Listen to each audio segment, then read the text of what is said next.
ಎಲ್ಲ ಪ್ರೀತಿಯ ವಿದ್ಯಾರ್ಥಿಗಳಿಗೆ ಹಾಗೂ ಸ್ನೇಹಿತರಿಗೆ ಶಿಕ್ಷಕರಿಗೆ welcome back to learn easily channel. Grandma climbs a tree by Ruskin Bond, summary in 10 lines and PDF for you. Grandma Climbs a Tree, 10th Standard English poem, 10 lines summary. ಈ ಒಂದು ಸಮರಿಯನ್ನು 10 ಲೈನ್ಗಳಲ್ಲಿ practice ಮಾಡಿ ನಿಮ್ಮ ಪರೀಕ್ಷಾ ದೃಷ್ಟಿಯಿಂದ ಹಾಗೂ ನಿಮ್ಮ ಈ ಒಂದು ಸಮರಿಯನ್ನು ಕಲಿಯುವ ದೃಷ್ಟಿಯಿಂದ 10 ಸಾಲುಗಳಲ್ಲಿ ಈ ಪದ್ಯದ ಸಮರಿಯನ್ನು ನೀಡಲಾಗಿರುತ್ತೆ.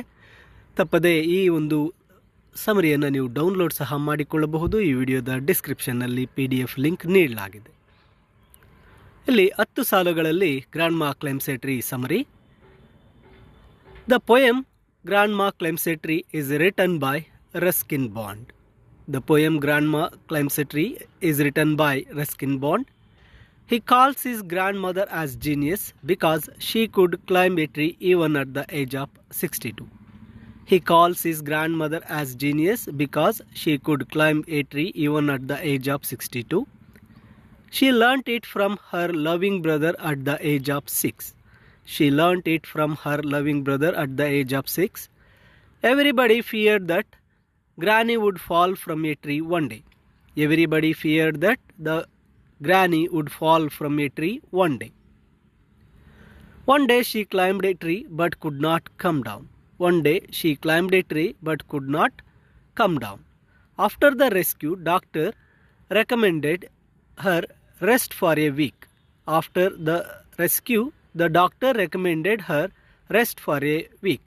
But for Granny it was like brief season in hell. But for Granny it was like brief season in hell. She demanded a house to be built in a treetop.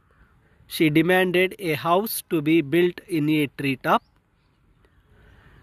The poet's father was dutiful, fulfill his mother's wish. The poet's father was dutiful, fulfill his mother's wish.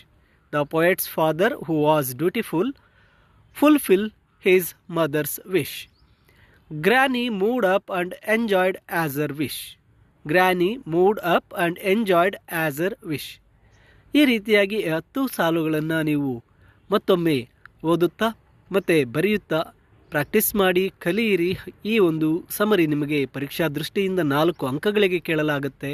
ತಪ್ಪದೆ ಈ ಸಮರಿಯ ಈ 10 ಸಾಲುಗಳನ್ನು ಮತ್ತೊಮ್ಮೆ ಕೇಳಿ ಕಲಿಯಿರಿ ಮತ್ತು ಚೆನ್ನಾಗಿ ಅಭ್ಯಾಸ ಮಾಡಿ ಎಂದು ತಿಳಿಸುತ್ತಾ, ನಿಮಗೆ ಈ ವಿಡಿಯೋ ಇಷ್ಟ ಆದಲ್ಲಿ ಲೈಕ್ ಮಾಡಿ ಹಾಗೂ ನಿಮ್ಮ ಸ್ನೇಹಿತರಿಗೂ ಸಹ ಶೇರ್ ಮಾಡಿ.